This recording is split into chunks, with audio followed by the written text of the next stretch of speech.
아는 척하기 좋아하는 세 남자의 정신없는 수다 방송 원주 아는 척. 저희는 원주였습니다.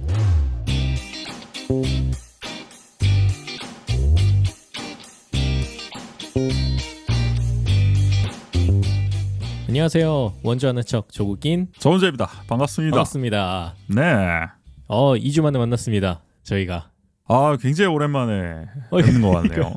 2주 만인데. 매주 하다가 진짜 한 주 딱 쉰 건데 그러니까요. 진짜 오래 쉰 것 같아요. 오늘 맞아요. 녹음하기 전에. 다시 방송이 좀 어색한 기분이 들기도 하고요. 그러니까.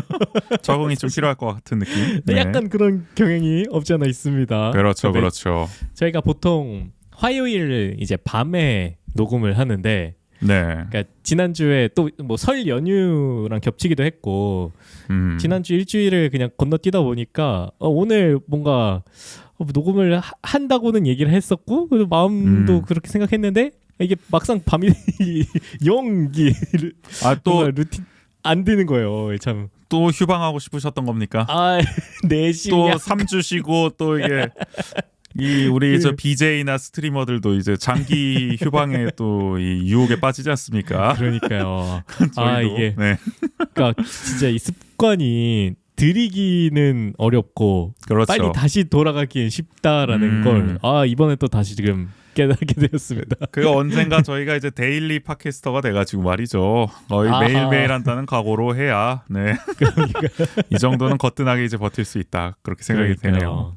그래서 저희가 2주 만에 또 돌아오기도 했고 또 설 연휴가 껴 있었는데 우지 씨는 설 그렇죠. 연휴 좀 어떻게 보내셨나요? 설 연휴에 저는 또 이제 오랜만에 또 이 동료들과 이제 원주 동료들과 함께 이제 휴가를 떠났습니다. 저기 공주시로 떠났습니다. 우리 역사와 전통이 있는 백제 숨결이 살아 숨쉬는 공주로 갔습니다. 공주를 보통은 뭐 원주에서 잘 가진 않잖아요. 네. 그런가요? 저 보통은 뭐 그냥 동해로 아예 가거나 아니면 아예 저쪽 경상도 쪽으로 가거나 주로 그런 것 같긴 한데 그 공주를 선택한 계기가 좀 궁금하긴 했었어요. 저도. 그냥 가자 그러길래 갔거든요. 사실 저는. 근데 한 번도 안 가보기도 했고 또 우리 공주는 또 우리 한화 이글스의 레전드 또 이 박찬호 선수의 또 고향 아니겠습니까? 한번 가봐야 되지 않겠습니까? 실제로 박찬호 기념관이 있더라고요. 가니까. 한화 이글스 레전드 맞나요? 그럼요. 한화에서 은퇴했는데 레전드가 아니고서 어디 레전드겠습니까? 박찬호 선수가. 어쨌든 그렇기도 하고 그 이름이 정확히 생각 안 나는데 그거 아십니까? 그 뒤에가 주자로 끝나는 도시들 있지 않습니까? 원주, 뭐 공주, 네네. 완주 이런 데들 네트워크가 있어요. 그래요? 그래가지고 요 네트워크 방문객들끼리는 뭐 할인도 해주고 약간 이런 혜택을 하는지 모르겠는데 추진한다는 얘기도 막 있었거든요. 그 뭐 용어가 있는데 이 주자로 끝나는 데를 가리키는 아무튼 그래서 알고 보면 원주와 공주와 또 이 긴밀한 관계이기도 하다. 네, 그런 점에서. 아니 그러면 만약에 그게 진짜 이제 시행되고 있다면은 그런 공주에서 원주에 오셨을 때도 할인이 있거나 이럴 수도 있겠네요. 그렇죠. 상호간에 뭐 그런 게 있는 그렇죠. 뭐 앞으로 추진될 수도 있고 더. 어쨌든 그렇군요. 자주 가야 됩니다. 이런 주자 돌림 있는 곳들. 모르겠어 내가 왜 하는 거지. 또 버킷리스트 추가인가요 저희? 주자 돌림. 엄청 많아. 남양주도 주자인데 모르겠다 이것도 맞는 건지. 주자가 엄청 많아요. 그러니까요. 고을 주자를 쓰는 데니까. 그렇죠. 아무래도 어쨌든 휴가를 오랜만에 또 떠나가지고 사실 저희가 그 동료 멤버들끼리는 약 3년 전에 제가 이제 군입대하기 전에 이제 같이 부산 여행을 가기도 했었거든요. 어떻게 보면 그 이후로 실질적으로 또 그분들도 그렇고 저도 그렇고 또 거의 3년 만에 또 휴가를 떠난 셈이어서 즐겁게 놀다 왔습니다. 우재 씨가 모임의 핵심이었군요. 그 언급결에 그렇게 되네요. 참. 공주는 좀 어떠셨나요? 원주랑 또 비교 뭐 굳이 비교까지는 아니더라도 이거는 뭐 사실 제가 공주에 사는 사람도 아니고 이게 정말 관광객의 시선은 정말 타자화된 시선이긴 하겠지만은 어설프게 바라본 약간 이게 전통 한옥 뭐 마을도 있고 이러다 보니까 한옥을 이용하는 전통적인 어떤 건물들이 많이 눈에 띄고 그러니까 느낌은 약간 이게 인구가 적은 경주시의 느낌이다. 아, 약간 표현하면. 근데 오히려 좋았다. 그래서 그러니까 이 뭔가 좀 더 여유가 있고, 그렇죠. 경주는 또 너무 최근 5년 새 핫플레이스가 돼가지고 말이죠. 아, 그쵸. 황리단길부터 해가지고 정말 정신이 없는데, 이곳은 오히려 여유 있게 뭔가 이렇게 좀 산책을 하면서 이렇게 좀 둘러보기도 참 좋고, 그리고 이게 구도심과 신도심이 나눠져 있긴 하지만 두 도심과의 거리도 가깝고 또 이 원도심 내에서 이렇게 이동하기도 되게 편하더라고요. 걸어서 이동하기도 편할 정도로 밀집돼 있다. 모든 핫플레이스들이 뭐 오. 카페가 됐든 맛집이 됐든 그래서 둘러보기도 굉장히 좋았고요. 뭐 박물관이나 이런 것도 굉장히 잘 됐고 최근에 이제 저희가 이제 국립공주박물관에 가서 귀고리 그러니까 전통 귀고리들을 이제 전시하는 기획전인데 오. 이게 뭐 굉장히 좀 이제 상투적이고 투박할 거라는 어떤 통념가들이 굉장히 세련되게 전시 기획이 그래요? 이루어지고 있더라고요. 예. 그래서 이 정말 탁월한 어떤 감각을 가진 어떤 기획자가 이거를 전시를 기획했다는 느낌이 들 정도로 그래서 그런 거 둘러보는 거 굉장히 좋았고 이 공주에 대한 인상이 아주 좋았다. 네, 잘 갔다 왔습니다. 네. 오랜만에 갔다 와서 너무 흥분했나요? 아무튼 그러니까요. 네. 오랜만에 좋더라고요. 여행이 굉장히 기쁘. 그러니까 이게 진짜 말 그대로 휴가를 잘 즐기고 오신 것 같아요. 뭐 네. 어딜 가도 좋았을 수도 있어요. 그러나 그곳이 그쵸, 공주여서 더욱 행복했다. 그렇게 정리를 하고 싶네요. 네. 그냥 저희가 원주의 뭐 다양한 소식들을 전해드리면서 조금은 아쉬운 점으로 꼽았던 것 중에 하나가 그러니까 한 장소에서 뭔가를 다채롭게 즐기기가 조금 어렵다. 그러니까 원주는 그렇죠. 또 이제 곳곳에서 발전되다 보니까 오히려 이곳 갔다가 또 저 길로 가야 되고 이런 것들이 좀 번거롭잖아요. 그래서 맞아요. 연결되는 게 사실 교통편의 문제를 같이 꼽게 되는 게 좀 아쉬운 점이었는데 공주는 그렇죠. 그런 점에서는 굳이 막 차가 꼭 있지 않더라도 오히려 더 잘 즐길 수 있는 그런 여건들이 있는 것 같아서 그렇죠. 예, 그 신도심 한복판에 그 버스 터미널이 있더라고요. 이렇게 딱 그 대학교 앞에 공주대학교 앞에. 네네. 예, 그래서 이동하기도 굉장히 간편하고 그 내에서 여행 다니기도 여러모로 도시 계획이 괜찮다라는 인상을 받았습니다. 네. 네. 우리 국인 씨는 어떻게 보내셨나요? 이 설 연휴를? 네. 저는 이제 뭐 설 그 딱 연휴 때는 네. 저희 본가나 처가나 다 원주에 계셔가지고 이제 원주에 있으면서 인사드리러 갔다 오고 또 그다음에 또 슈아가 작년에도 물론 있었지만 작년에는 이제 태어난 지 정말 얼마 안 돼서 거의 뭘 할 수가 없었어요.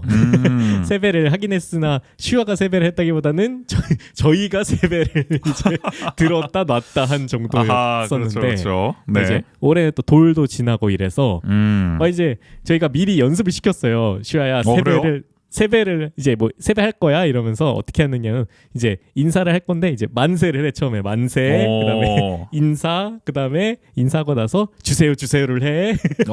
그게 제일 중요한 건가요? 그렇죠. 그게 제일 중요하죠. 거기를 굉장히 강조하신 것 같네요. 네. 딴 거 담을 때도 주세요를 잘해야죠. 주세요를. 그렇죠. 네.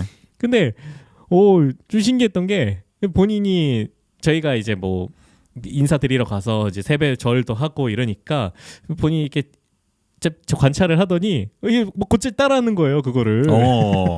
같이 그래도 굉장히 절하는데 학습이 빨리 됐군요. 네 숙이고 막 이래가지고 또 많은 분들이 또 귀여워하시고 그러면서 또 세뱃돈도 주시고 그렇게 설 연휴를 보내고 이제. 네.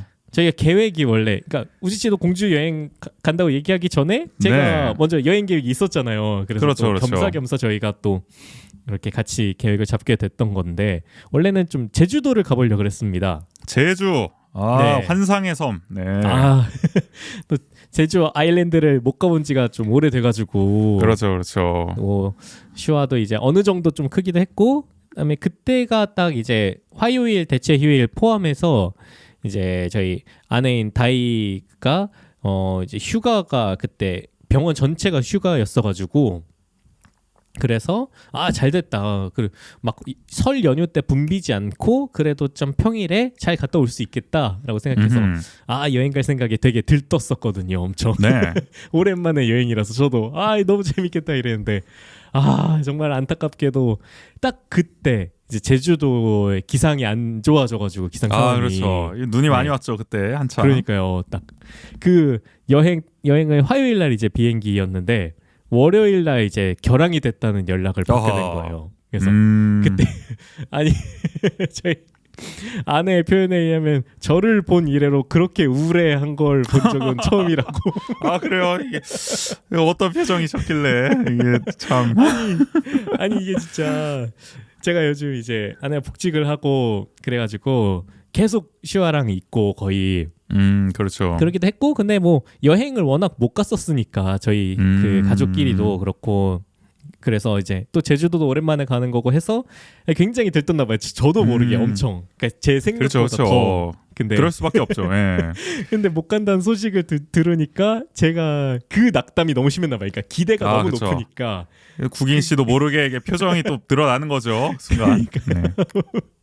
아니 근데 저도 모르게 계속 한숨이 나오더라고요. 아 막 이러면서. 그럴 수밖에 없습니다, 진짜. 네. 근데 뭐 그러고 또 이제 제주도뿐만이 아니라 이제 한 수요일 그쯤부터는 원주에도 눈이 너무 많이 와가지고 맞아요. 전국적으로 많이 왔죠.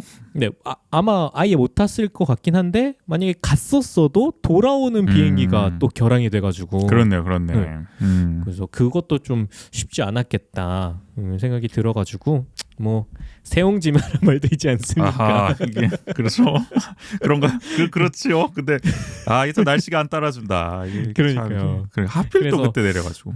뭐 어쩔 수 없이 그 기간 동안에 계속 집에서 가족들이랑 같이 좀 보내기도 했고 또 근데 또 슈아가 그때 좀 몸이 살짝 안 좋아가지고 또 가서 몸 아파서 또 고생하는 것보단 그냥 차라리 이게 나았을 수도 있겠다 이런 생각은 좀 하긴 나름의 그냥 미안을 좀 삼아 보았습니다. 뭐 이렇게 된 거 뭐 여름 제주도로 한번 노려보는 것이 그러니까요. 그쯤에 싶기도 또 하고요. 한번 또 아쉬운 만큼 또 가면 더 재밌지 않을까 이런 생각이 들기도 했고 아마 또 근데 이번에 연휴가 조금 길어가지고 뭐 국내 여행뿐만 아니라 해외 여행도 굉장히 많이 다녀오시는 것 같더라고요. 그렇게 뭐 저 일본이나 이런 쪽은 뭐 난리가 나지 않습니까? 일본에서도 한국에 많이 오고 한국에서도 그러니까요. 일본을 많이 가고 말이죠. 대단합니다. 이렇게 이런 걸 보면서 이제 뭐 또 이제 이번 주부터 됐죠. 이제 실내 마스크도 이제 그냥 권고로 바뀌기도 하고 그런 것들을 보면서 이제 좀 일상으로 진짜 좀 많이 예전에 코로나 이전의 삶을 비슷하게 이제 돌아오고 있구나라는 생각을 좀 하게 됐던 것 같아요. 네. 이 여담이긴 합니다만은 우리의 그 DB도 말이죠. 이제 좀 일상으로 돌아오고 있다. 정상으로 돌아오고 있다. 그렇죠. 최근에 성적이 아주 좋아요. 원래 자리가 이거거든요. 그렇죠, 맞죠? 이게. 이게 다 저희의 버프 아니겠습니까? 원주 아는 척 버프. 듣자니 뭐 저희 방송 이후로 지금 뭐 뭡니까? 지금 최근에 거의 4연승? 뭐 엄청난 연승 가도를 달리고 있다고 들었어요. 맞아요. 이게 저희가 방송된 이후로 이제 올스타 브레이크가 있었고 올스타 브레이크 이후에 경기를 했을 땐 2연패를 했어요. 그래서 이게 저주였나 우리가 오히려 우리가 계속 끊지 못하고 이어가게 만들었나? 이게 감독이 문제가 아니었던 건가? 이런 생각을 했었는데 아니 딱 그 2연패 이후에 4연승을 했어요.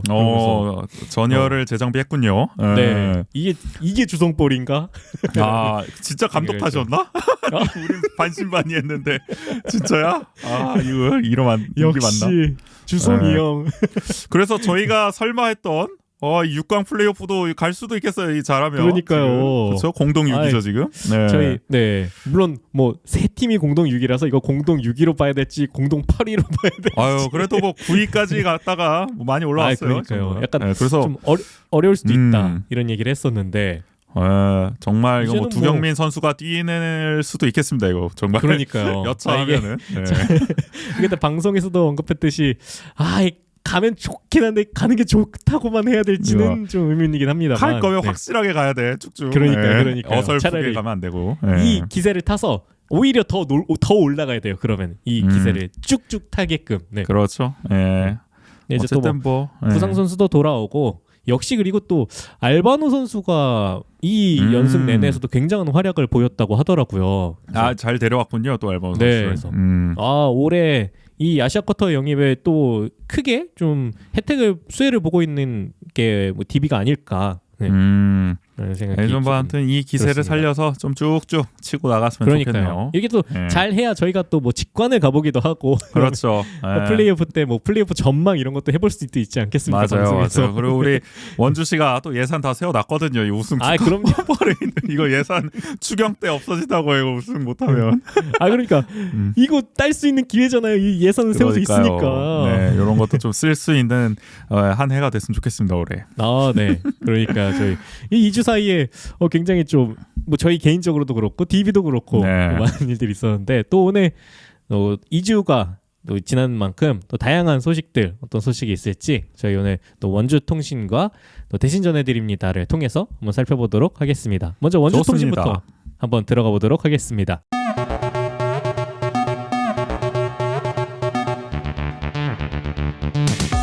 한 주간 원주의 중요한 뉴스를 논평합니다. 원주통신.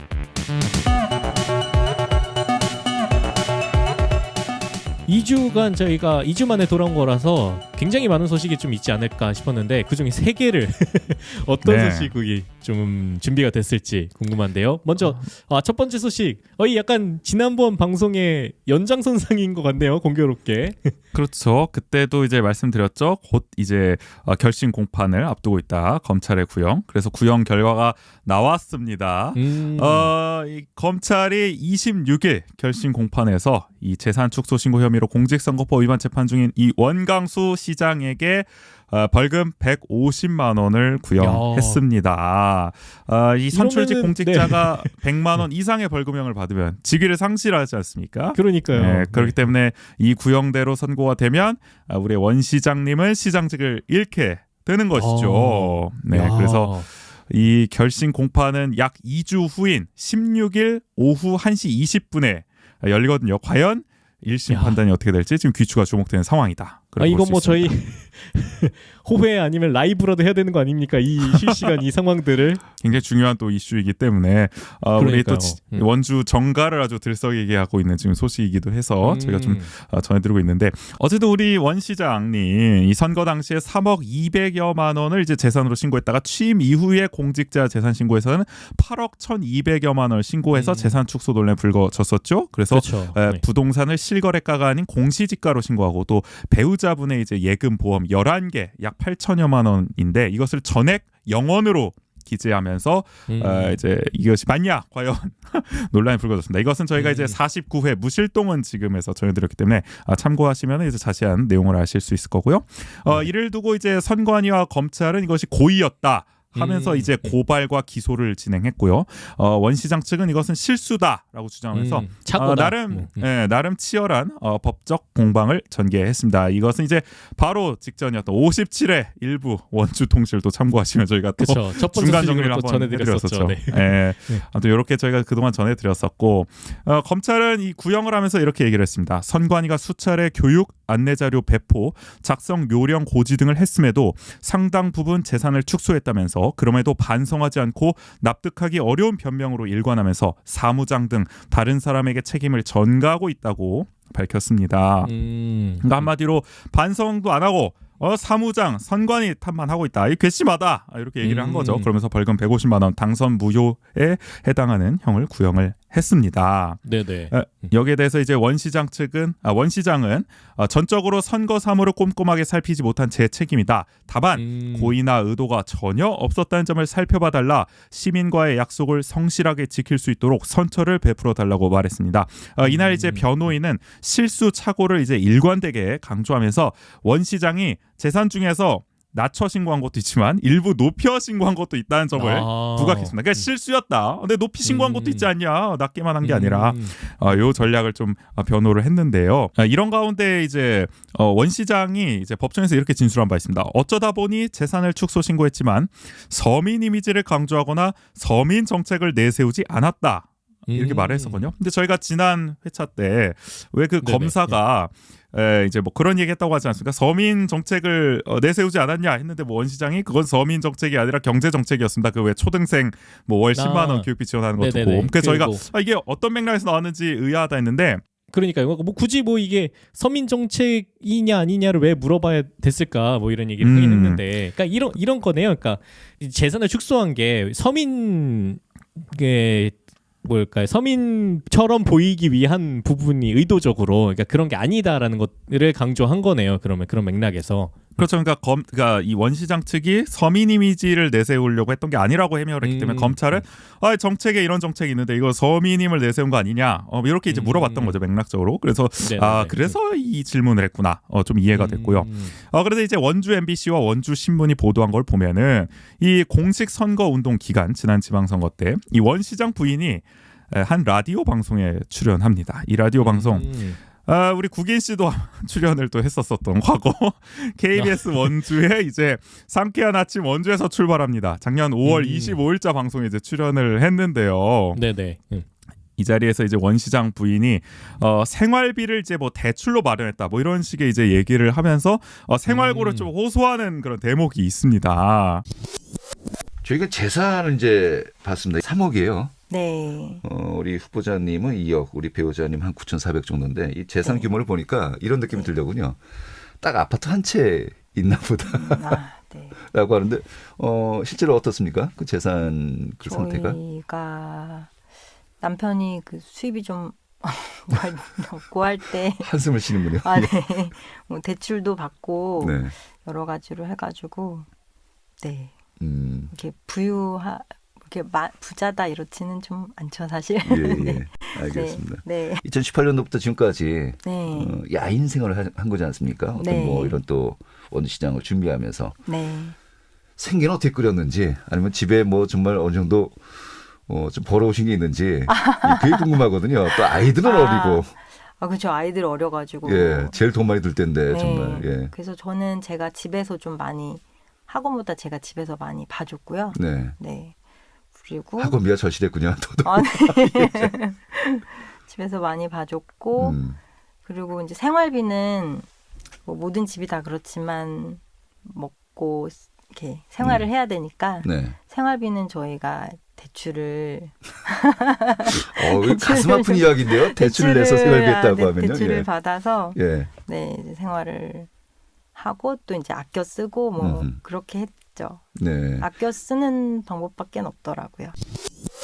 그래서 이런 걸 봤을 때 좀 뭔가 모순 아니냐. 자신들은 서민 이미지를 내세우지 않았고 서민 정책을 내세우지 않았다고 하지만 사실 라디오에 출연해서 사실 좀 어려운 시절이 이런 있었습니다. 맥락에. 이런 얘기를 또 이 배우자가 하기도 했었고 그리고 서민정 뭐 경제 정책이라고는 하지만 서민 정책으로 볼 여지도 충분한 그런 정책을 또 내놓기도 했기 때문에 이 원시장 측의 해명은 좀 모순 아니냐. 이런 거를 이제 언론이라든지 검찰은 좀 이렇게 주장을 하고 있는 상황인 거죠. 야, 근데 확실히 이런 법적 공방이 쉽지 않고 무섭다라는 점이 이런 라디오에서의 이런 멘트, 이제 네. 발언 이런 것까지도 다 이렇게 어쨌든 수집을 하는 거잖아요. 그런 그렇죠, 부분에 그렇죠. 있어서 이런 것들이 확실히 어떤 이런 공식적인 자리에서의 발언은 뭐 이런 뭐 굳이 뭐 모든 상황에서 그런 걸 다 염두에 두고 얘기하는 건 아니겠지만 사람들이 그렇죠. 이런 게 어쨌든 그런 자료가 남고 그런 것들의 발언이 이렇게도 활용될 수 있겠다라는 것들을 조금 새삼스럽게 느끼게 되는 것 같아요. 네. 왜요? 국인 씨도 좀 찔리시는 게 있으신가요? 아니 아닌가요? 뭐 이렇게 난 뭐 빨리 제가- 지워야겠다 뭐 이런 생각하시는 건 아니시겠죠? 네. 제가 뭐 어디 출마를 할 것도 아니고 모르죠. 그렇지만. 나중에 또 청문회 준비하셔야 되거든요. 나중에 아유. 또. 근데 네. 이게 어디서든 이렇게 활용될까 그렇게 그렇죠. 쓰일 수도 있겠구나라는 생각을 사람의 삶을 모르는 새삼스럽게, 겁니다. 네, 네. 하게 그렇죠, 되어서 그렇죠. 앞으로 혹시 이런 자리가 있다면 또 그냥 생각하는 대로 해서는 안 되겠구나. 그러니까 저희도 이 방송을 할 때 조심해야 됩니다. 이게 다 박제되는 겁니다. 우리 스스로 박제하는 꼴일 수도 있는 겁니다. 이게. 그러니까요. 네, 잘해야 되고.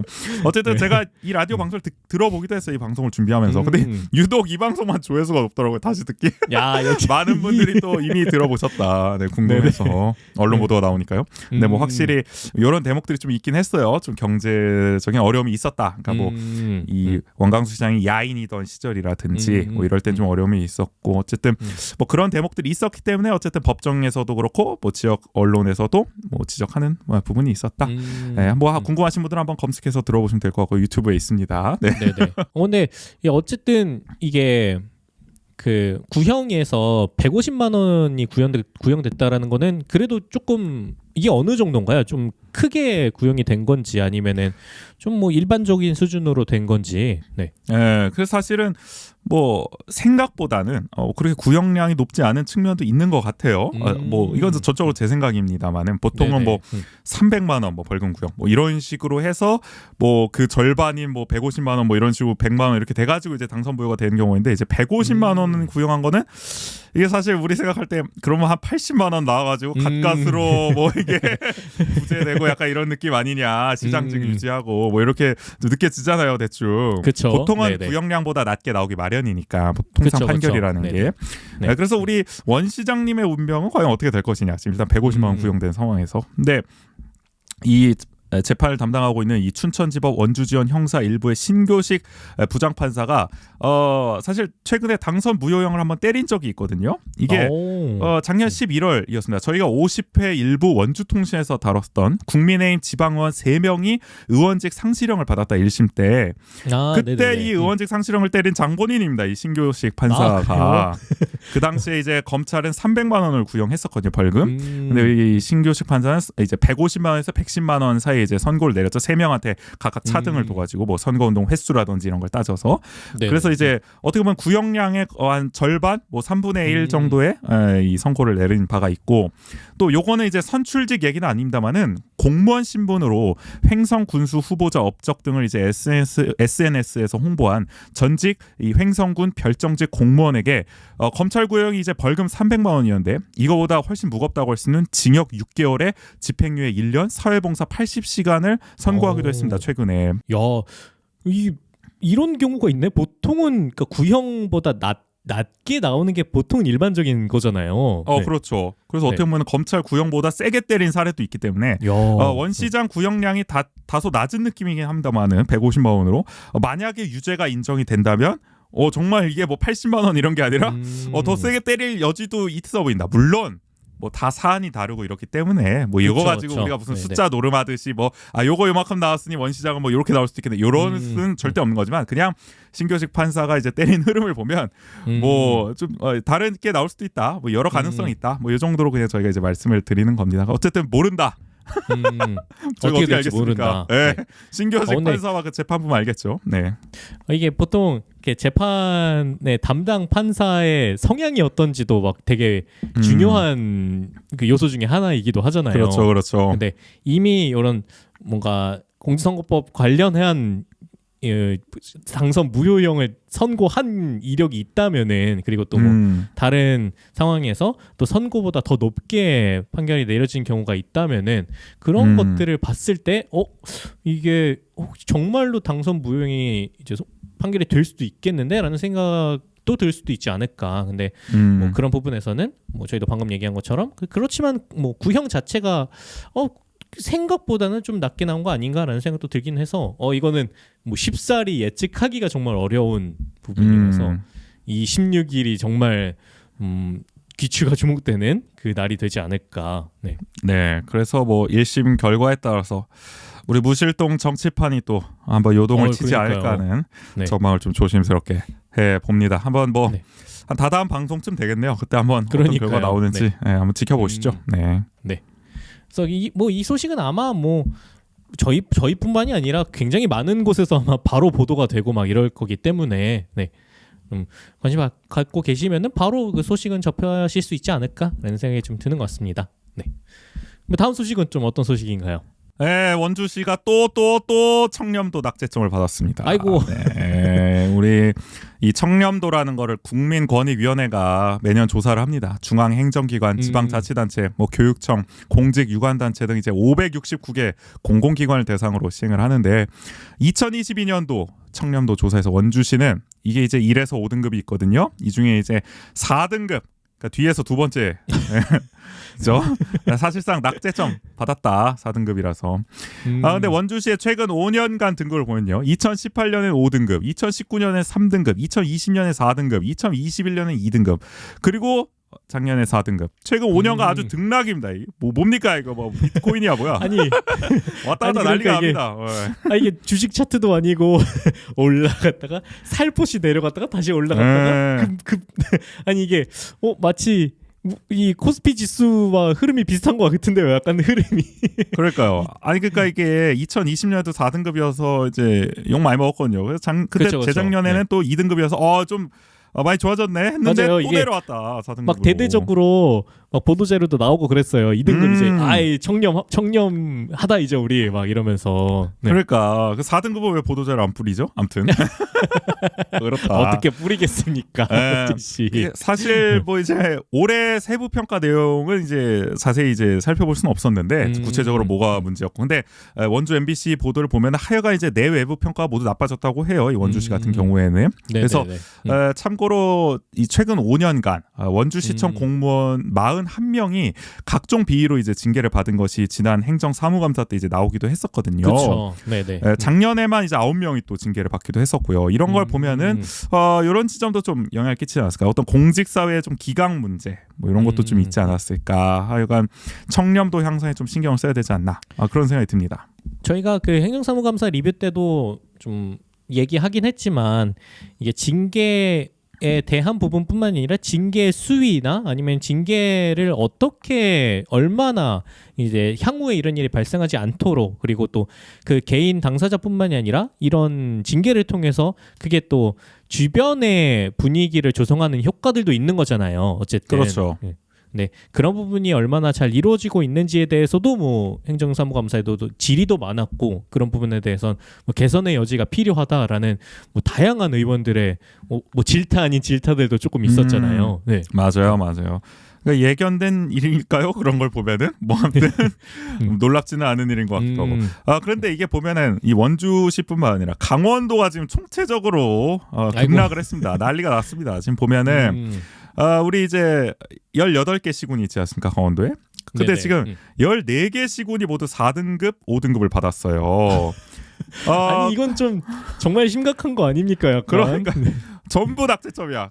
그나마 좀 나은 데를 보면은 1등급을 받은 데가 있습니다. 바로 야. 평창군입니다. 평창군. 아니 2021년 5등급이었는데 수직 상승을 했습니다. 그러니까요. 뭐 이럴 수도 있나 봐요. 이거 좀 말이 되나 싶긴 한데. 예. 이게 그러니까 4등급을 받아도 물론 낮은 거긴 하지만 그러니까 2021년에 5등급을 받으니까 5등급은 진짜 최하위인 거잖아요. 그렇죠. 그럼 이제 거의 뭐 어떻게 보면은 군정의 핵심이 이 청렴도이지 않았을까. 올리자. 네. 그렇죠. 네. 그렇기 때문에 그래서 더 강하게 뭐 여러 가지 징계도 그렇고 뭐 스스로도 그렇고 뭐 여러 가지 이런 문화들이 만들어졌기 때문에 또 이렇게 수직 상승하지 않았을까 싶기도 하고요. 네. 그래서 어쨌든 강원도 유일하게 1등급을 차지했다. 우리 평창군이. 그리고 네네. 3등급엔 태백시, 정선군, 홍천군 이렇게 있습니다. 그러니까 1등급 하나, 3등급 3개 빼고는 강원도는 나머지는 다 4등급 이하다. 그리고 우리 강원도 광역자치단체인 이제 강원도 자체는 3등급을 받았고요. 강원도 교육청도 4등급을 받아서 전부 부진을 면치 못했습니다. 네. 아니 왜 이러는 겁니까? 네. 그래서 원주 MBC가 표현하기에 이런 급락은 정말 최근 10년도 유례가 없는 일이다. 도대체 작년에 무슨 일이 있었던 걸까요? 아니 그러니까 이게 아무리 그래도 그 뭐 작년에 뭐 대대적으로 비위가 뭐 강원도 전체에 막 뭐 유행처럼 퍼진 것도 아닐 텐데 이렇게까지 좀 급락되거나 이런 것들은 되게 막 그런 게 있거든요. 그러니까 평가의 항목이 바뀌거나 평가의 방식이 바뀌거나 그랬을 때 좀 거기에 못 미쳤기 때문에 조금 달라지는 경우 아니면 뭐 이 정도로 그러니까 전체 강원도가 이렇게 같이 떨어지는 건 뭐 그런 요인도 있지 않았을까 싶은데 혹시 뭐 그런 것에 대한 보도도 좀 추가적으로 있었는지 궁금합니다. 네, 그래서 일단은 그걸 보려면 청렴도 조사가 어떻게 이루어지냐를 잠깐 간단히 소개해야 되는데 이 권익위가 사실 2022년 평가부터 새로운 종합 청렴도 평가 체계를 수립했습니다. 그래서 1년간 15개 유형 569개의 기관을 대상으로 그러니까 기관을 15개 유형으로 나눈 다음에 이제 한다는 거죠. 그래서 공직자 국민 설문조사 결과인 청렴 체감도 그리고 반부패 노력을 평가하는 청렴 노력도 그리고 기관의 부패 사건 발생 현황인 부패 실태 평가를 진행해서요. 이것을 영역별로 결과를 합산해서 기관별 종합 청렴도를 측정하게 됩니다. 그런데 원주 MBC 보도를 보면은 기초지자체 같은 경우에는 이런 바뀐 평가 방식에 대한 제도적 준비가 미흡했기 때문에 굉장히 부진을 부진한 평가 결과를 받아 들었다는 거죠. 근데 제가 생각하기에는 제도적 준비가 도대체 뭔가 청렴도에서 그냥 평소에 청렴하면 되는 거 아닙니까? 뭐 이걸 준비까지 해서 뭐 해야 돼요? 그럼요. 모르겠더라고요. 모든 평가는 다 대비를 해야죠. 청렴도를 대비한다는 건 뭘까요? 그러면 이게 뭐 저 사단장님 오시니까 부대 뭐 이거 청소하고 이런 느낌 뭐야 이게? 그거 아니잖아. 아니 어떻게 하라는 거야? 딱 우리가 똑같이 청렴하더라도 이게 그 막 이렇게 예시가 적절한지는 모르겠지만 뭐 고등학교 때 가면은 그러니까 보통 뭐 이게 또 세대 차이 나는 것 같긴 한데 약간 네네. 또 저 다닐 때는 그래도 막 이렇게 그 두발 검사나 이런 그렇죠. 용모 검사를 하죠. 근데 저는 이게 무슨 뭐 교련 교관이 있었다는 줄 뭐 그 정도까지는 뭐 아니요. 근데 이게 그렇죠. 또 선생님마다 두발을 많이 보시는 분이 있고 그렇죠. 아니면 때로는 이렇게 교복이라든지 이게 복장을 많이 신경 쓰시는 그렇죠. 분이 있어요. 그러니까 그렇죠. 그거에 따라서 물론 뭐 우주 씨 얘기했던 것처럼 뭐 두발이든 뭐 복장이든 평소에 깨끗하면 상관없지만 그렇죠. 네. 그래도 그게 뭐 다 바쁜데 또 그러니까 우리가 꼭 청렴하지 않다라는 게 아니라 그 평가로 봤을 때 조금 미흡한 부분들이 드러나는 경우도 있지 않겠습니까? 그러면은 평소에 청렴하더라도 평가에서는 낮게 나올 수도 있다는 건가요? 대비가 이게 잘 이해가 안 돼요. 그러니까 청렴하면 되는 거 아니니까. 이거 뭐 제가 어쨌든 뭐 실드 치려고 하는 건 아니지만 그러나 뭐 애로사항은 있다. 어쨌든 뭔가 이렇게 지표 관리가 필요하다는 거죠. 하여간 이 평가 기준에 맞는. 그래서 뭐 이런 청렴도 평가를 앞으로 제도적으로 좀 준비를 해야 등급이 좀 올라갈 거라고 하는데 모르겠습니다. 저 잘 이게 그러니까 약간 이렇게 얘기를 하면서도 조금 아이러니하긴 하네요. 이런 부분들이. 그렇죠. 뭐 어쨌든 원주 씨가 뭐 지표 관리를 하든 뭐 실제로 또 청렴도를 높여야겠죠. 당연히 그런 거라도 해서 정말 1등급을 또 한번 찍어봐야 되지 않겠습니까? 우리가 그럼요. 그 과거에는 아마 1등급을 뭐 찍은 적이 있는지 모르겠지만은 뭐 어쨌든 이 높은 꽤 이 등급을 받은 적도 있어요. 좋은 등급을. 그러니까 좀 그 시절로 다시 좀 유지를 할 수 있도록 노력을 좀 기울여야 될 것 같습니다. 맞아요. 이게 또 뭐 한 번 우리가 2등급을 찍었다고 그게 그냥 해결되는 게 아니라 매년 또 이렇게 반복되는 평가이기 때문에 그걸 또 높은 등급을 기록했으면 그걸 유지하는 것도 굉장히 중요하잖아요. 네. 그렇죠. 그렇기 때문에 이거는 뭐 이 청렴도와 관련된 부분은 뭐 계속 진짜 말 그대로 평소에 뭐 제도적으로 준비할 건 준비하되 다른 방식으로 우리가 평소에 어떻게 제도적으로 이걸 더 마련해 나갈지 우리 조직 문화나 이런 부분에서는 어떻게 계속 청렴도를 유지해 나갈지 이런 거는 뭐 지속적인 고민이 좀 필요하지 않을까라는 생각이 듭니다. 이건 또 이런 평가 결과뿐만이 아니라 뭐 행정사무감사에서도 계속 지적됐던 부분이기 때문에 좀 대대적인 좀 개선이 필요하다라는 반증이 아닐까라는 생각이 좀 드는 것 같습니다. 네. 그렇습니다. 저희 원주통신 두 번째 소식은 또 약간은 좀 아픈 소식을 또 하나 소개를 해드렸고요. 마지막 소식은 이건 뭐 저희 둘이 또 굉장히 주목해서 볼만한 소식이네요. 뭐 저희 둘뿐만 아니라 또 원주에도 많은 또 야구 팬들이 계시기 때문에 주목할 소식이 아닌가 싶은데 과연 원주에서 프로야구 직관이 가능한 날이 올 것이냐. 어떻게 보면은 조금 그래도 약간의 신락 같은 희망을 엿볼 수 있는 그런 또 일이 있었습니다. 최근에 원주시가 이제 태장체육단지에 지금 제4 야구장을 지금 짓고 있는데요. 여기에 KBO 퓨처스 리그 경기 유치를 지금 추진 중이라고 합니다.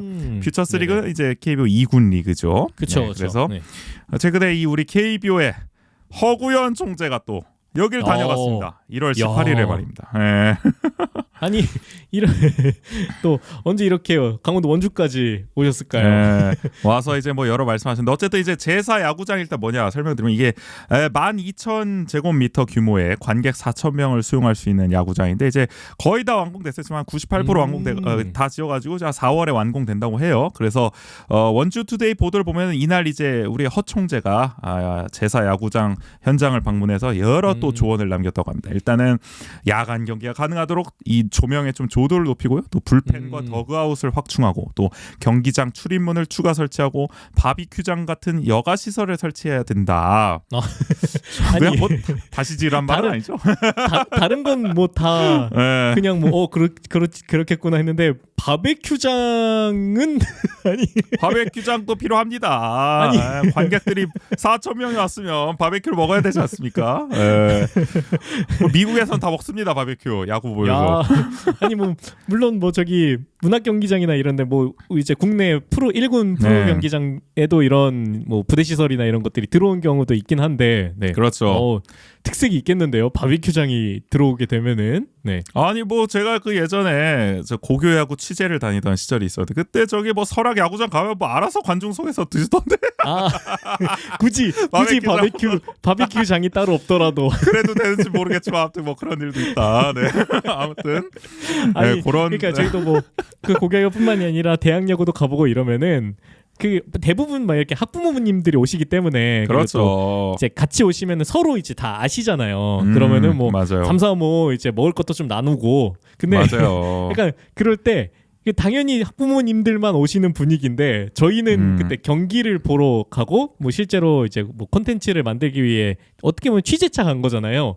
그러면은 약간 저희가 무슨 약간 불청객처럼 약간 불청객 아닌 불청객처럼 약간 저 사람들은 뭐지? 막 이런 눈초리가 있었어요. 약간 뭐 그래도 많이들 그래도 좀 이게 좀 낯을 가리셔서 그렇지 또 좋아해 주십니다. 또 이게 또 안면을 또 좀 자주 뵙고 그러면 맞아요. 어쨌든 뭐 그런 문화가 있던 거. 아무튼 뭐 얘기가 왜 일로 간지 모르겠는데 아무튼 이 대장 야구장, 제사 야구장이 이제 어쨌든 그런 바베큐장도 좀 설치를 하면서 관객들이 아무튼 오순도순 좀 재밌게 볼 수 있도록 만들자 뭐 이런 거겠죠. 관객 수가 4,000석이나 된다라는 것도 좀 놀랐어요. 이번에 좀 알게 됐는데 뭐 이 정도는 돼야죠 그래도. 그러니까요. 네, 그래서 어쨌든 원주시는 안 그래도 이제 추가 예산을 투입해서 뭐 시설 보완 계획 중이라고 하고요. 또 이 체육단지 내 공터를 활용해서 선수들이 이용할 수 있는 어떤 기숙사와 같은 좀 편의 시설도 설치할 계획에 있다고 합니다. 이날 우리의 허 총재 강원도에 프로야구 경기를 치를 수 있는 시설이 없다는 것은 매우 안타까운 일이라면서 춘천구장이 열악해서 몇 년째 프로 선수들이 이용하기를 꺼리는 와중에 원주에서 야구장을 새롭게 짓는다길래 현장을 직접 살펴보기 위해 들렀다. 현재 시설 수준으로는 아직 미흡한 부분들이 많지만 추가로 설비를 보완하면은 2군 경기 개최는 물론 이 횡성 베이스볼 파크와 더불어 시너지 효과를 볼 수 있을 것이라고 말했습니다. 이게 좀 횡성 베이스볼 파크가 있습니다. 이 횡성 베이스볼 파크가 2024년까지 KBO 야구센터가 들어서는 예정이거든요. 여기에 가면은 뭐 야구장도 있고 훈련장도 있고 뭐 숙박 시설도 있고 하여간 야구에 관련된 시설들 다 넣는 그런 곳이기 때문에 태장동이 또 횡성과 가깝지 않습니까? 그러니까 어떻게 보면은 여기서 2군 경기 열고 뭐 야구센터 활용해서 뭐 이렇게 되면은 일종의 이 우리가 이제 원주도 반도체 클러스터여서 이런 야구 클러스터까지 만들어낼 수 있는 거야. 베이스볼 클러스터. 그렇죠. 허 총재가 약간 그런 좀 원대한 꿈을 좀 던지고 간 거고요. 이 원주에 와가지고. 근데 사실 궁금한 거는 이 퓨처스 리그를 우리가 이제 유치를 한다면 경기를 어떤 팀들이 과연 올 것이냐 그것이 가장 궁금한데. 어쨌든 연고 경기이기도 한 거잖아요. 완전 뭐 중립구장이 아니라. 네. 그렇죠. 그래도 뭔가 좀 연관이 돼 있는 팀들 오지 않을까. 그래서 제가 생각할 때는 역시 우리의 최강. 퓨처스 리그 최강 한화가 와야 되지 않냐? 아니 왜 앞에 뭐가 붙어요 왜? 명확히 표시를 해줘야 됩니다. 이 퓨처스 리그에서 정말 최고의 성적을 내고 있는 우리 한화가 여기서 경기를 펼칠 수 있지 않을까? 왜 그러냐면 이 한화가 지금은 1차 지명이 사라졌죠. 네, 작년 드래프트부터. 근데 1차 지명이 있던 시절에 이 강원도 영서 쪽은 한화가 담당을 했거든요. 이 춘천 원주 쪽은. 그렇기 때문에 원주와 좀 연이 있다. 한화가. 원주고 지명권도 있었고. 그렇기 때문에 그리고 원래 춘천에서 1군 경기를 한번 하려고도 했었어요. 그 춘천 야구장 쪽에서. 근데 시설이 결국 받쳐주지 못했고 떡밥이 계속 나왔었거든요. 그렇기 때문에 원주에서 만약에 한다면 그래도 뭔가 한화가 인연이 있기 때문에 가능하지 않을까. 그나마 가능하지 않을까. 제가 뭐 절대 원하기 때문은 아니고요.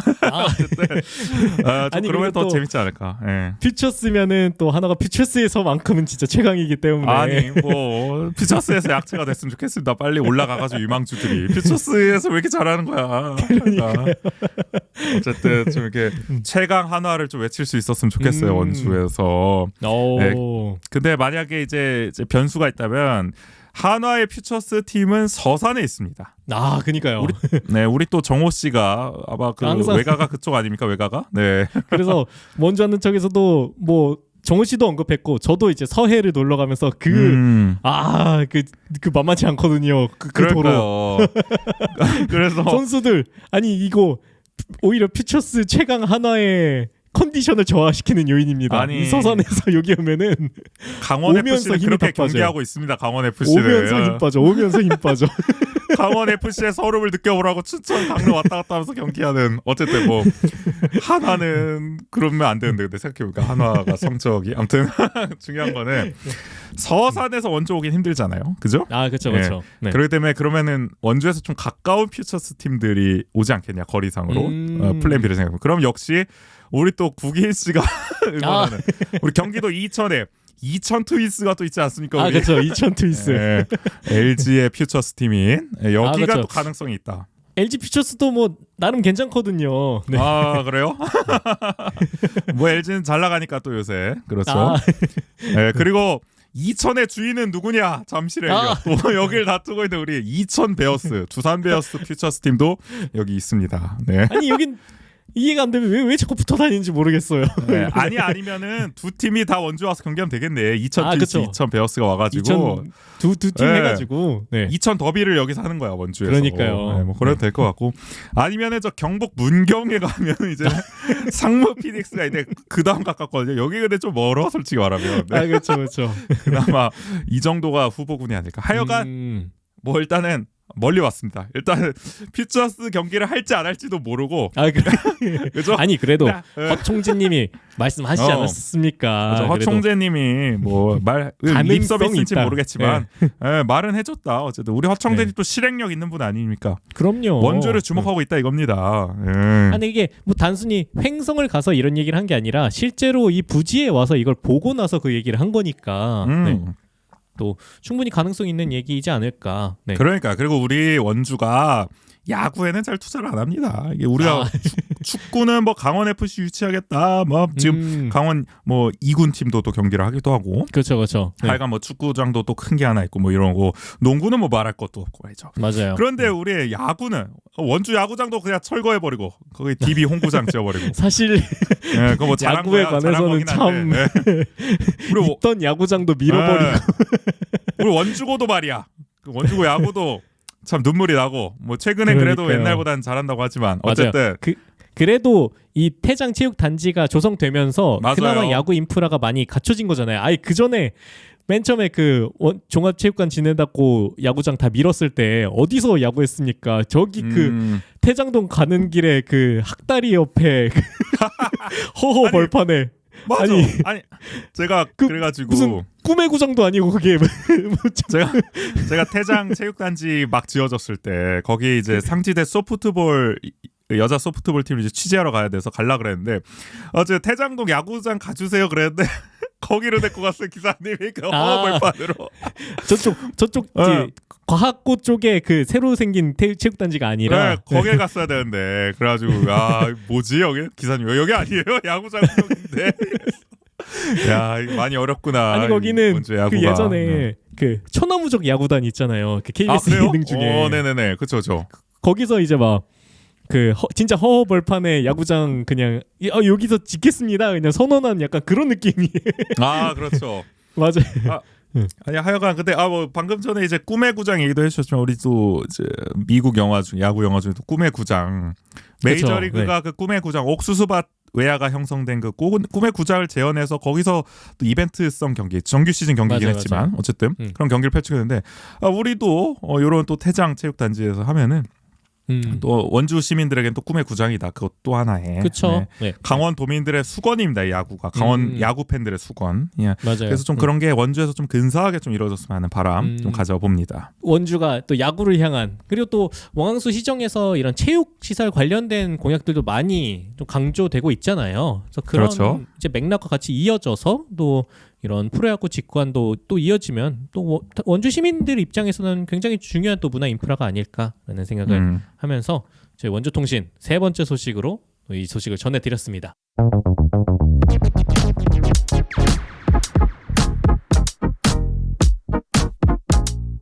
함께 알면 더 좋은 원주의 생활 정보 대신 전해드립니다.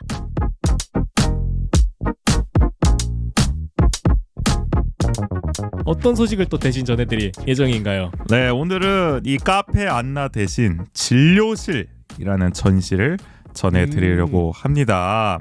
야, 처음인가요? 이 전시를 전해드리는 거는? 네. 약간 그런 것 같은데요? 정책 어허. 이런 게 아니라. 네. 그렇죠. 또 우리가 문화생활을 또 즐겨봐야 되지 않겠습니까? 그럼요. 네. 네, 사실 이 진료실이라는 전시 저는 가보질 못했습니다. 죄송하게도. 그렇기 때문에 근데 강원일보를 읽다 보니까 이게 리뷰가 실렸더라고요. 이 전시에 대한. 우리 아시겠지만 이 강원일보는 거의 뭐 문화면이 거의 춘천 소식입니다. 우리 원주 소식을 별로 다루지 않거든요. 그렇게. 근데 오랜만에 아주 원주의 전시를 좀 상세하게 다룬 어떤 리뷰 이 기사가 실렸기 때문에 저도 좀 신기해서 가져왔습니다. 궁금해지더라고요. 이 전시가. 그래서 네네. 일단은 이 진료실이라는 전시가 뭐냐에 대해서 좀 설명을 드리면 기획 의도가 이거예요. 우리가 병원을 뭐 국인 씨는 어떤지 모르지만 저는 사실 병원을 진짜 안 갑니다. 손에 꼽을 정도로 뭔가 잘 안 가게 돼요. 근데 다들 그렇지 않나요? 병원을 좀 안 가게 되지 않아요? 네. 맞아요. 그냥 뭐 병원 굳이 뭐 찾아서 갈 필요가 없죠. 네, 요즘에야 그렇죠. 뭐 최근 몇 년은 뭐 코로나 이런 것 때문에 그래도 조금씩 뭐 가거나 뭐 이랬거나. 그렇죠. 근데 저는 또 이제 아이가 태어나니까 이제 아이 때문에 병원을 좀 그나마 뭐 자주 가게 되는 그렇죠. 이거였지. 네. 근데 그게 아니면은 뭐 대부분 성인들은 굳이 아프더라도 정말 아파야 가거나 아니면 아파도 잘 안 가거나 이런 경우가 그렇죠. 많잖아요, 사실. 네. 그리고 특히나 우리가 이제 피지컬적으로 뭔가 신체적으로 아플 때는 그래도 가게 되는데 어딜 이제 뭐 맞아요. 골절이 되든 뭐 이렇게 뭐 이런 신체적인 아픔, 부상 이럴 때는 가는데 우리 마음의 병이 있을 때 말입니다. 멘탈적으로 또 어려울 때 이럴 땐 병원을 안 가요. 이거는 뭔가 이겨내야 될 것 같고. 되죠. 맞아요. 그렇죠. 뭔가 스스로 뭐 감내해야 될 것 같잖아요. 병원에 가는 게 뭔가 되게 아직도 부정적이라는 인식이 있잖아요. 네. 그렇기 때문에 이 전시는 이 우리가 병원 마음을 치료하는 이런 병원도 좀 동네 카페에 가는 것처럼 좀 가볍게 갈 수 있는 그런 세상이 될 수 있으면 좋겠다라는 것에서 이제 시작을 했습니다. 이제 진료실이라는 제목이 좀 감이 오실 텐데 그래서 카페 공간을 활용해서 진료실을 테마로 한 이제 전시를 진행하는데요. 여기에는 이제 미자리, 최임찬, 솔마, H 등 이제 원주를 대표하는 이 작가분들이 참여를 했습니다. 네. 네네. 그래서 어떤 이제 전시가 있냐? 자, 간단히 소개해드리면 일단 미자리 작가 같은 경우에는 떠난 개와 무자격자라는 주제로 이제 키우던 게 이제 바우가 못 따먹은 이제 약들을 전시장에 배치하는 그런 이제 전시를 진행하고요. 또 네네. 최임찬 작가는 그땐 그랬었지 앞으로도 그럴 날은 있을 거고 근데 괜찮아 그럴 수 있어 이런 걸 이제 주제로 한 촛불을 이제 네. 전시합니다. 촛불 그림입니다. 위로라는 제목의. 그리고 이제 솔마 작가는 바다의 파란색을 주제로 아주 옛날에 이제 우울하고 힘들 때 그렸던 그림을 이제 전시장에 배치했다고 하고요. 또 H 작가는 불난 집에서 발굴한 검은 동전을 주제로 추억이 가득 담긴 집이 이제 불에 타버렸던 기억을 털어놓는 그런 또 전시를 진행한다고 합니다. 그럼 이게 약간 그냥 뭐 회화 전시만 있거나 이런 게 아니라 좀 다채로운 장르가 복합적으로 이제 결합되어 있는 전시라고 보면 되겠네요. 그렇죠. 이제 카페 한 켠을 이제 진료실처럼 해 놓되 거기에 이제 이 전시 네 가지들 이제 볼 수 있도록 공간을 좀 조성을 해 놓은 거죠. 그래서 이게 이제 진료실 테마이기 때문에 우리가 전시를 다 보게 되면은 관객이 또 참여를 할 수 있습니다. 이 작가들이 책상 의자를 마련해 놨어요. 그래서 여기 앉아서 진료 기록 종이가 있습니다. 여기에 관객들이 좀 이제 자신의 마음도 좀 들여다 보면서 어떤 뭐 슬픔, 아픔 우리 다 갖고 있지 않습니까? 그렇죠. 네. 이런 거를 이제 다 이제 여기다가 적어 놓고 털어내고 그러면서 뭔가 이제 스스로 이렇게 좀 지친 마음을 위로하는 좀 위로를 받는 좀 그런 자리가 되는 전시다라고 보시면 될 것 같습니다. 그래서 미자리 작가는 이제 강원일보의 이제 보도를 보면은 이제 카페를 방문하거나 전시를 보러 온 사람들이 슬픔, 아픔 혹은 그 이상의 것들을 털고 가시길 바란다. 또 이렇게 말을 하기도 했습니다. 어떻게 보면 요즘 같이 좀 힘든 시기를 보내시는 분들 좀 이렇게 마음이 좀 아프시거나 좀 다들 힘든 게 하나씩 있지 않습니까? 이럴 때 좀 위로를 받고 싶거나 좀 지친 마음을 달래고 싶다 하실 때 이 전시를 보러 가시면 또 어떻게 보면 힘이 좀 되는 어떤 그런 계기가 되지 않을까 그런 생각이 듭니다. 예, 여기 그 신림면 자체가 약간 그 완전 도심권에 있는 곳은 아니라서 이제 드라이브 그렇죠. 겸 이제 가시는 것만으로도 조금 위로가 되는 부분이 있죠. 예, 그 그렇죠. 조금은 그 풍경 자체가 네네. 그렇죠. 이 전시가 펼쳐지는 이제 카페 안나 말씀하신 것처럼 신림면 용암리에 있죠. 여기가 이제 용소막 성당 바로 근처입니다. 제가 이게 찾아보니까 갔었던 곳이더라고요. 아 그래요. 여기가 어디지 했는데 어렴풋이 기억이 나는데 딱 보니까 기억이 나더라고요. 여기 굉장히 좋고 또 막 2층도 있고 막 이렇거든요. 2층에서 막 이렇게 커피 마시고 이러면 또 근사한 또 풍경을 보면서 여유 있게 좀 마음을 돌아볼 수 있는 그런 곳인데 공간 자체도 워낙 좋고 또 이렇게 또 아주 기획 의도가 또 딱 맞아떨어지는 또 전시가 진행되고 있기 때문에 때마침 또 말씀하신 것처럼 신림면까지 좀 가시면서 여기 또 둘러보시면 어떨까라는 좀 생각이 들고요. 전시는 이제 다음 주 토요일까지 하거든요. 근데 사실 11일까지입니다. 촉박해요 좀. 그래서 네. 저희 방송 들으시고 뭐 바로 좀 내일이나 뭐 그 주말에 그렇죠. 가시거나 네. 주말에 가보시면 좋을 것 같고 또 화요일 휴무입니다. 참고로. 네, 그래서 화요일은 좀 피해서 가시는 게 좋을 것 같습니다. 어쨌든 이 녹록지 않은 세상에서 우리 자식이의 마음을 좀 들여다보고 아픔과 슬픔을 털어놓고 몇 번 강조하는 것 같은데요, 제가. 그러니까요. 여러분들께 반드시 추천드립니다. 털어놓고 와야 될 것만 같은 느낌이 드네요. 네. 제가 바로 가야 됩니다. 꿈과 희망이 있던 시절을 떠올리면서 가서 털어버리고 새롭게 출발해야 된다. 네. 어떻게 뭐 갔다 와서 한번 리뷰를 해볼까요? 아무튼 뭐 그렇습니다. 그렇죠. 혹시 뭐 네. 저희가 뭐 만약에 저희 원주에서 또 조만간 만나니까 그때 그렇죠. 이제 활용해서 같이 다녀봐도 좋을 것 같기도 하고. 네. 아무튼 그래서 오늘은 이런 전시를 한번 진료실이라는 전시를 저희가 카페 안나 대신 한번 전해드려봤다. 네. 네. 오랜만에 전시 그렇죠. 거의 처음 있는 소식을 대신 좀 전해드려 보았고요. 저희 오늘 또 2주 만에 돌아와서 원주인의 다양한 소식들과 함께 또 함께 가보시면 좋을 뭐 카페 겸 또 전시 소식까지 함께 전해드려 보았습니다. 내일은 저희가 또 요 근래는 계속 그동안에 했었던 코너들을 좀 반복했었는데 또 오랜만에 또 새로운 코너로 여러분들을 좀 찾아뵙게 되었습니다. 네, 뭐 필요할 때마다 코너를 그냥 계속 만드는 느낌이긴 한데요. 어쨌든 다 필요합니다. 그럼요. 그래서 이번에 필요해서 만든 코너는 아주 직관적이에요. 그게 뭔데라는 코너입니다. 직관적인 네이밍. 그러니까 한마디로 우리 뭐 뉴스나 뭐 이런 이슈 보다 보면은 그게 뭔지 좀 구체적으로 좀 깊이 있게 좀 이렇게 알고 싶을 때가 있잖아요. 자세하게. 맞아요. 그런 거를 이제 저희가 함께 알아보는 시간이다라고 보시면 될 것 같고요. 네. 그래서 내일 첫 시간에는 요즘 또 지역 뉴스에 많이 나옵니다. 유치 경쟁이 이제 치열하죠. 이 강원 특수교육원 요거를 춘천, 원주, 강릉 춘천부터 말했네. 원주, 춘천, 강릉. 원주, 강릉, 춘천, 강릉, 춘천, 원주. 뭐 경우의 수가 몇 개입니까? 뭐 팩토리얼 뭐 아무튼 어쨌든 이 강원 특수교육원이 대체 뭐길래 이렇게 다들 유치하려고 하냐. 요거를 그냥 그게 뭔데?라는 이제 느낌으로 한번 같이 알아보는 시간 가져볼까 합니다. 방송이 쉬는 기간에 또 원주에서 굉장히 크게 또 뭐 유치 전도하고 막 그랬었잖아요. 그래서 그런 소식들이 또 지역 언론을 통해서도 전해졌기 때문에 또 이게 도대체 뭔지 뭐 이렇게 또 유치 전에 또 이 정도로 또 다양한 도시에서 또 원주에서는 이렇게 하고 있는지 이런 전반적인 내용을 함께 알아보는 코너로 좀 준비해봤으니까요. 내일 방송도 많은 관심 부탁드리도록 하겠습니다. 오늘 방송은 여기서 마무리 해보도록 하겠습니다. 지금까지 진행의 조국인 저주였습니다. 모두 안녕. 원주 아래쳐. 원주 아래쳐.